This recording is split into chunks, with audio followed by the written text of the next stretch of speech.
What's going on, movie trivia Schmoedown fans? It is the Schmoedown Rundown here with a little bit of a special edition, championship edition, if you will. My name is Aaron. Joining me today, Frank Janish, the stat man, and of course, Mr. Brian Davids. It's a little bit different, a little bit more loose. It's not an audio commentary. It's definitely not that.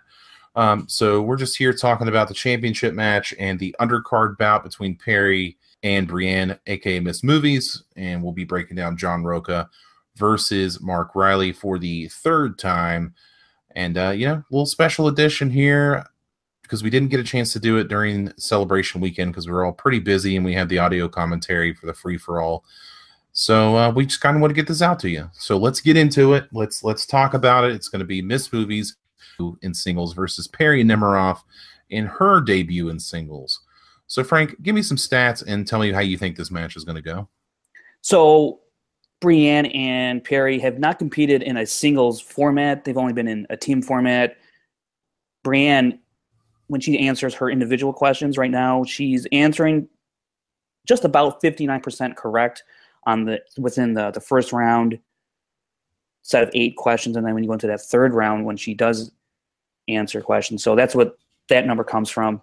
And Perri, she's struggled, and Tough Beats as a whole has struggled.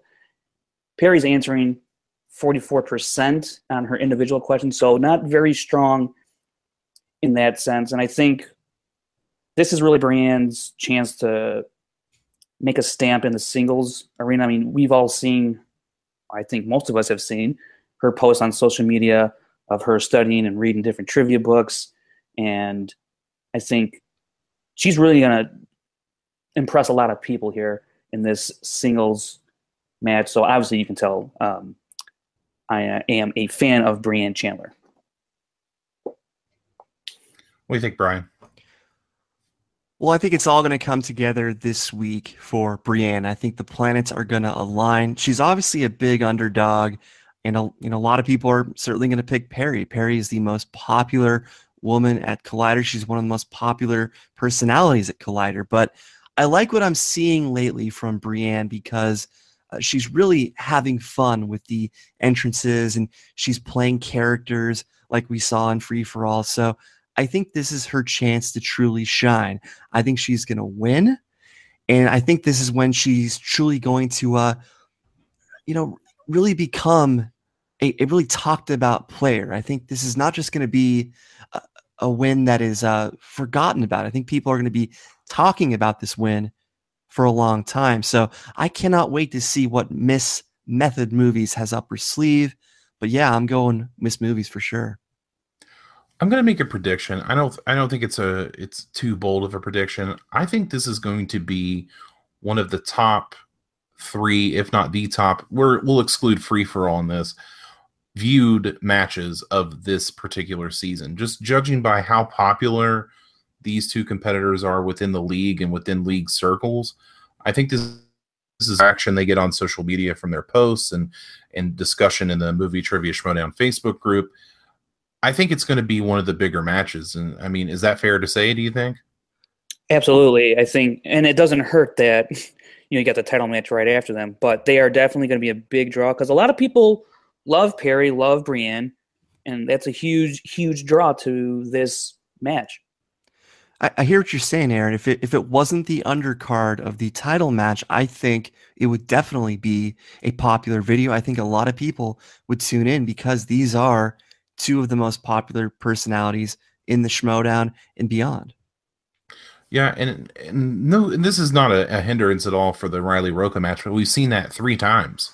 This is the Fritters, 2 people that we've wanted for a long time to compete, and they're finally going to be in singles. I know they're both really nervous about it. I had the chance to talk to Perri over the weekend, and she was still pretty nervous about it. So hopefully it all comes together for a great match. I'm sure they'll do just fine. I'm sure if they will entertain us to no end, and I can't wait to see it. I'm Perri in this one just because I like a little bit more of what she's done over Brianne. I'll give the edge to Perri, a very slight edge. I think it's going to be a very competitive match. I could see it being a 13-12 type of game. I don't think you're looking at a TKO or a KO in this at all. And once Miss Method Movies wins, is this the week you'll finally watch Tombstone for me? Well, considering the week, no, it's not going to be. So All you right. guys can find out on this Saturday what you guys are going to have to watch since I won the free for all. But I digress. Let's jump into the title match now. Let's talk about it for the third time. It's going to be Mark Yodi Reilly versus the Outlaw John Rocha. Third time championship as John Rocha defends his title for the first time since he has won it from Dan Murrell. And Mark Reilly looks to get it's going to be his second guaranteed title shot after this past week. You know, they got that coming up now. So everything is riding on Mark Reilly right now. He's riding high. So Brian, why don't you tell me what you think and how do you think this is going to go? Well, after Reilly's performance on Free For All, I was ready to proclaim the Outlaw the automatic winner. I mean, I basically did proclaim the Outlaw the automatic winner during our commentary, but then I saw Reilly's team performance this past Tuesday in a match that was recorded after Free For All. So he played very well in this team match with 88% accuracy. So I think it's going to be a tight match that'll come down to the last question, like most of Rocha's matches tend to do. Only Reilly will be victorious, reclaiming the belt. So I cannot believe I'm picking Reilly given what I saw in Free For All, but I saw something out of Reilly on Tuesday, and I think he's going to ride that to victory. Now, Frank, as someone that knows a lot about the stats of Mark Reilly, what are your thoughts on this match? This is one of the most even championship matches we will probably ever have. Certainly to date it is. When you look at, there are two matches against each other. They are both 20 of 26. That's nearly 77% correct. They're correct answers, and the questions asked, those numbers are identical for both. The difference here is in the third round. In the third round, Reilly has not been able to capitalize on these 3-pointers and 5-pointers to really seal the deal. It bit him in that spectacular match, the number one contender match, where he had a lead coming into that final round, couldn't hold on to it because he couldn't pull out the big points when he needed to secure the win.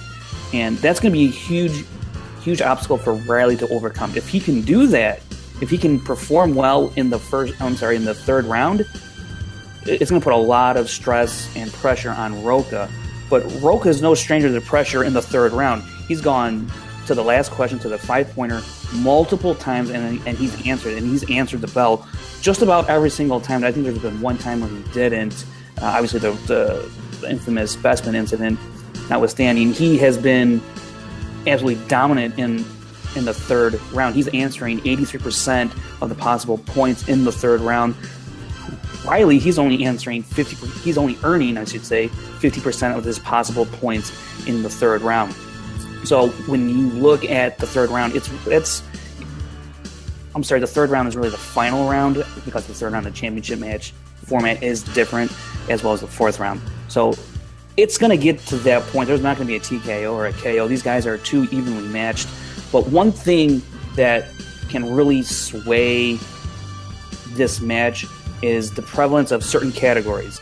Now, fantasy, sci-fi, and the comedy/musical category, those are categories that Rocha has had to answer the most. Not by a whole lot, but it's been the most, and they account for about 32% of the questions he's been asked in his career.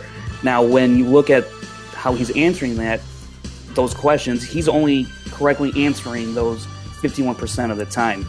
On the opposite side, Reilly, he has also had to answer fantasy, sci-fi, comedy, musical questions about, I have this right here, 45% of the time he's asked a question, it's within these two categories.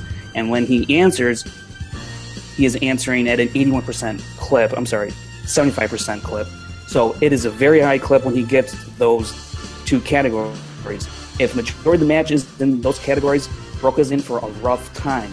But if it's more spread out, Rocha's going to have more of a chance because he has a little more diversity in his game. Reilly's is really stacked at the top with those two categories and a few others in there like animated and drama. So it's going to be really just a luck of the draw with the categories, obviously, but that second round, both of those have to go perfect for each competitor, and it has happened thus far. And there are 2 matches; they've each gone 4 for 4, and they've not given a steal opportunity to either, to one another. But if there is a steal opportunity, that's going to be a huge, huge steal opportunity to capitalize on. And whoever can do that, I think, will set themselves up into that 3rd and that 4th round. And again, the 4th round, I think, is really geared to Rocha's skill set. Reilly's not that great coming up and answering quickly. We've seen it happen against Merle when he tried to come out of the gate and answer quickly to match, perhaps, it was against Rocha in the Spectacular. He tried to come out a little fast and go his way. So I'm hesitant to see Reilly's performance in the 4th round. That could also make things very interesting heading into the final round. But I am going to take slightly. It's not an easy decision at all, but I will take the champ to retain the belt.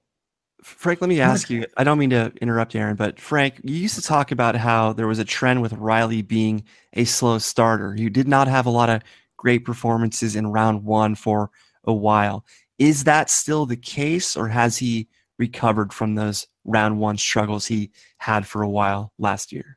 Well, right now, his past 3 matches, he's averaging about 82% correct.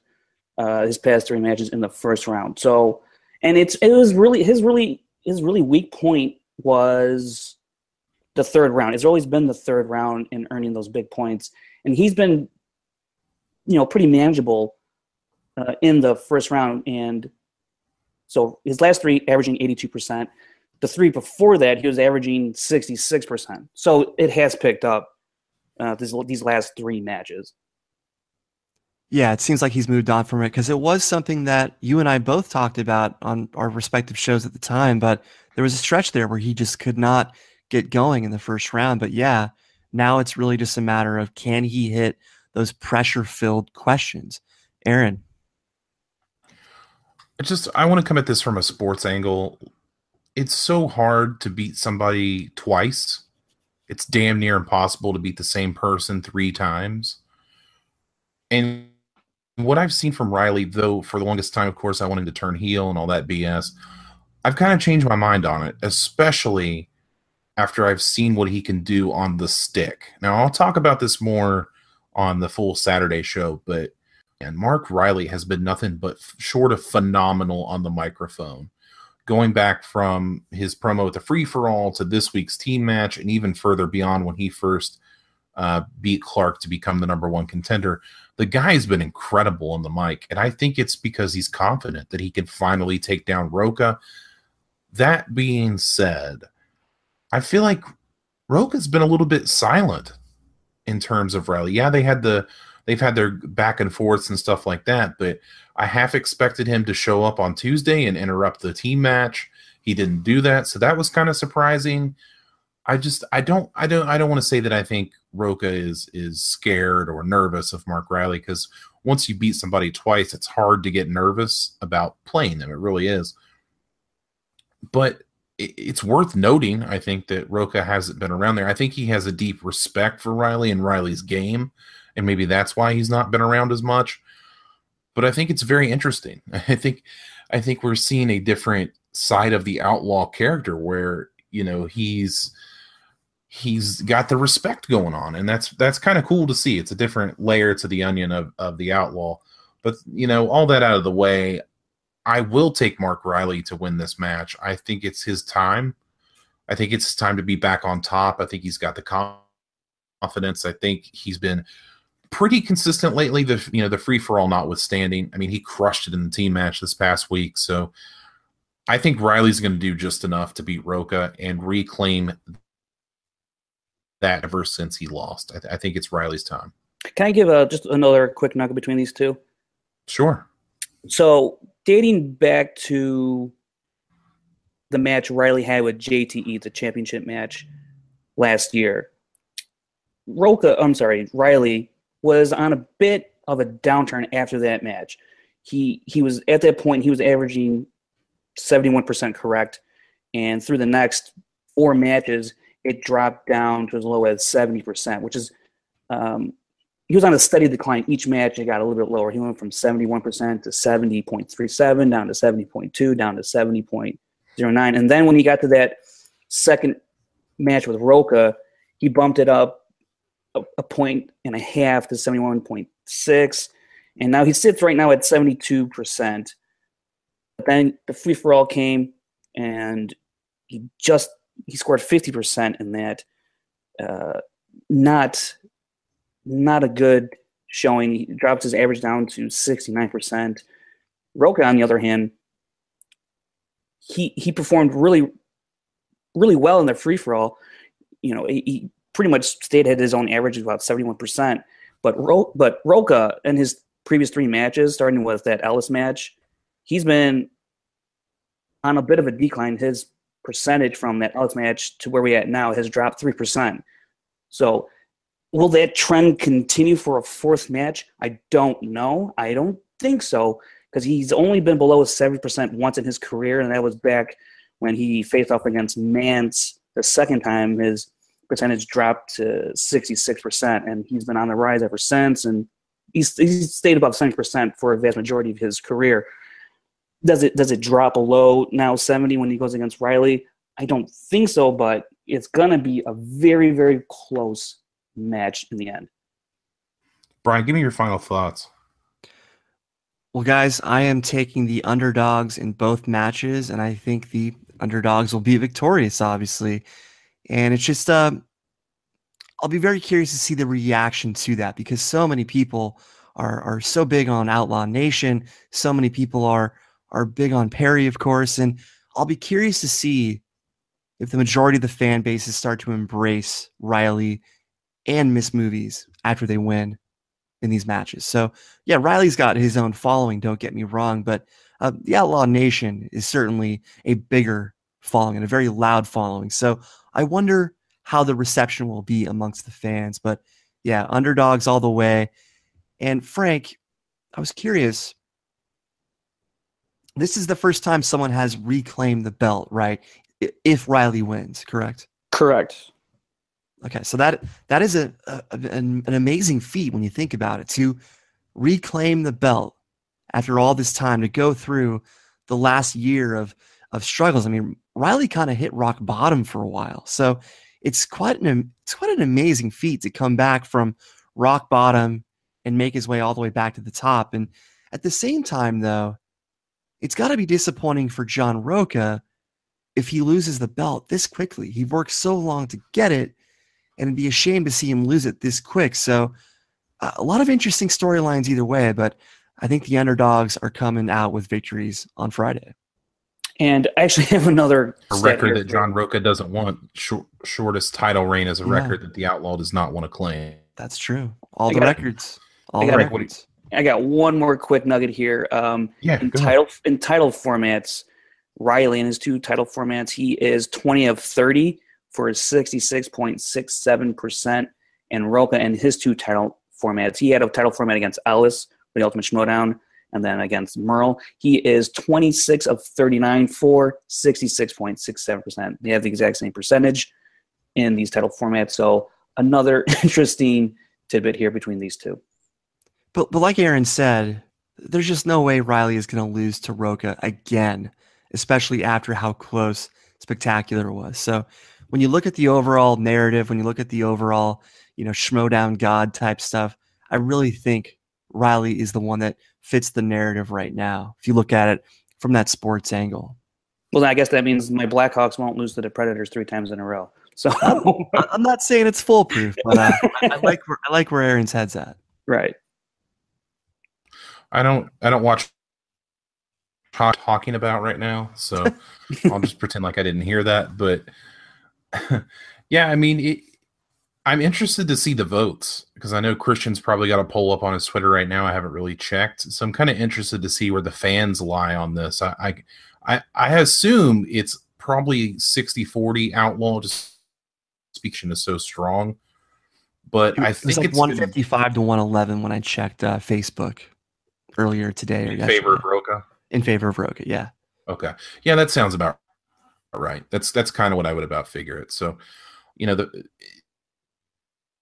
these two fan bases it's pretty interesting to see how they're going to end up, especially after this match, and especially after all the talking that's been done between these two, and just to see Mark Reilly break out and talk the talk that he did to Rocha that one time in the post interview was enough for me. Holy moly, what a character switch. Can I respond to that? Can I respond to that point real quick? Because you made a great point. Because prior to Spectacular, Rocha got in Reilly's face, and Reilly did not really respond. He just kind of took it.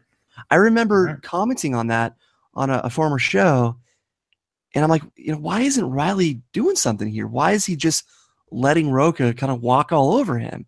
So I think that has made all the difference in the world, that once you stand up to the bully, it's going to give you some confidence that you may not have had previously. And now that's clearly the case. I think Reilly is more confident now than he's ever been. And I think that's going to be the difference in the match itself. So, Aaron, you're absolutely right. The fact that he's improved so much on the stick, as you say, can be a difference in this match.